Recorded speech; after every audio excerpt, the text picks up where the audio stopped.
దగ్గర ఉండే గ్రామానికి వెళ్ళి మేకలను చంపి అడవికి తెచ్చుకొని తింటూ ఉండేది.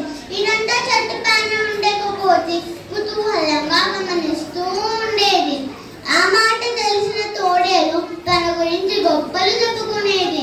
తను ఎలా ఊరి పిల్లలకు కళ్ళు గప్పి మేకలని చంపి తింటుందో వివరించి చెప్పేది.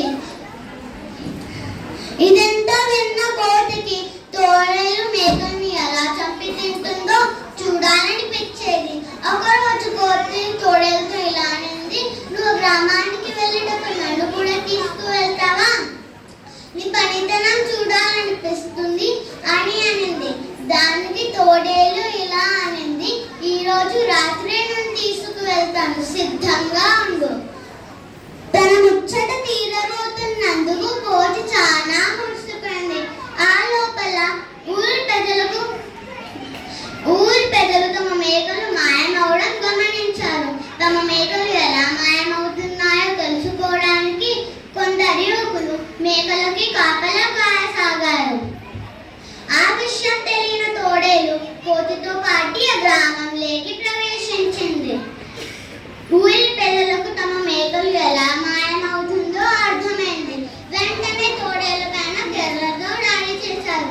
తన పక్కన ఉండే కోతిని కూడా కొట్టసాగారు. ఆ దెబ్బలు తట్టుకోలేని కోతి యువకులతో ఎలా అనింది, మీ మేకలను తినడానికి వచ్చింది తోడేలు కదా, నేను కాదు కదా, నన్ను ఎందుకు కొడుతున్నారు, నన్ను వదిలిపెట్టండి అని ప్రాధేయపడింది.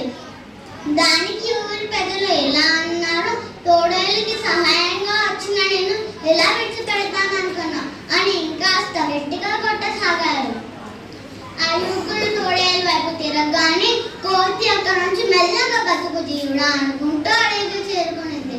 కోతి ఇంకెప్పుడు ఇలాంటి బతుకుతూ పనులు చేయకూడదని లెంపలు వేసుకునింది. నేను ఈ కథ ద్వారా చెప్పబోయే నీతి ఏంటంటే, దొంగ పనులు చేయడమే కాదు, దొంగ పనులు చేసే వాళ్ళ పక్కన ఉండి వాళ్ళ తప్పుని ఖండించకపోవడం కూడా తప్పు. కావున సావాసం చేసే ముందు మంచి చెడు